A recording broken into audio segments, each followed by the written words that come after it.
Today, we're taking a trip back to medieval England to explore the dramatic conflict known as the Wars of the Roses. Get ready for a tale filled with power struggles, treachery, and epic battles. The Wars of the Roses began in 1455 and lasted for over 30 years.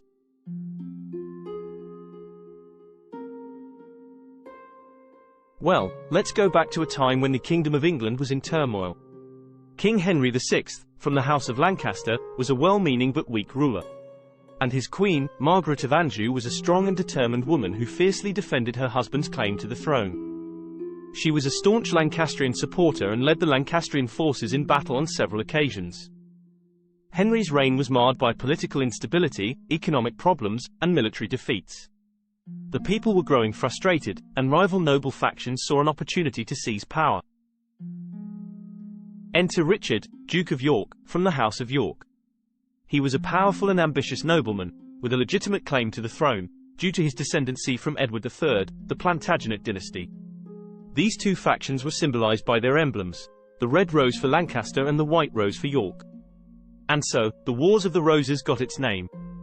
The feud between the houses of Lancaster and York began to intensify, leading to a series of conflicts and political maneuvering. Richard, Duke of York, demanded reforms and greater influence in the royal court, which further strained relations between the two sides. But the family rivalries didn't stop there. Within the House of York itself, there was a bitter power struggle between Richard, Duke of York, and his own cousin, Richard Neville, Earl of Warwick, known as the Kingmaker. Warwick was a powerful and influential figure who played a crucial role in shaping the events of the Wars of the Roses. However, his loyalties shifted over time, leading to a dramatic shift in the dynamics of the conflict. Eventually, the situation escalated into open hostility, and the first battle of the Wars of the Roses, the Battle of St. Albans, took place in 1455. During this battle, the Yorkists clashed with the forces loyal to King Henry VI.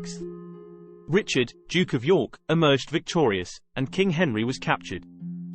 However, this was just the beginning of a long and bloody struggle for control of the ultimate prize, the English crown, and it ultimately plunged England into a protracted civil war.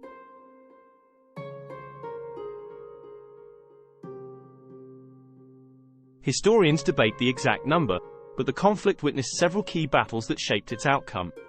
One of the most significant clashes include the Battle of Towton, which took place on March 29, 1461. It was a bitterly cold day as the armies of the houses of Lancaster and York clashed in the fields of Yorkshire. This battle holds the distinction of being the largest and bloodiest ever fought on English soil. The forces of King Henry VI, representing the Lancastrians, faced off against the Yorkists led by Edward, Earl of March, who would later become King Edward IV. The outcome of the Battle of Towton was a decisive victory for the Yorkists. The Lancastrians suffered a crushing defeat, and the battlefield became a gruesome scene of carnage. From 1455 to 1485, the Wars of the Roses ebbed and flowed, with each faction securing victories and suffering defeats along the way. The conflict engulfed the nation, resulting in a series of brutal battles, including notable engagements such as the battles of Barnet and Tewkesbury.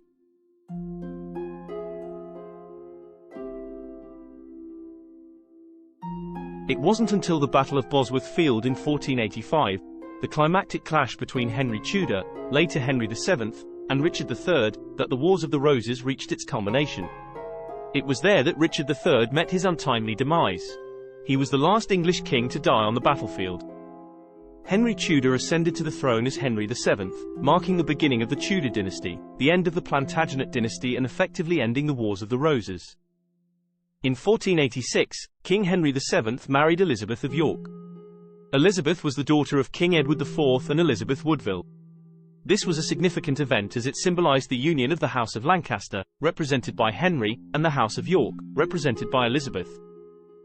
The Wars of the Roses ushered in a new era, one that would shape the course of history, inspire countless works of literature, and forever imprint the iconic red and white roses upon our collective memory.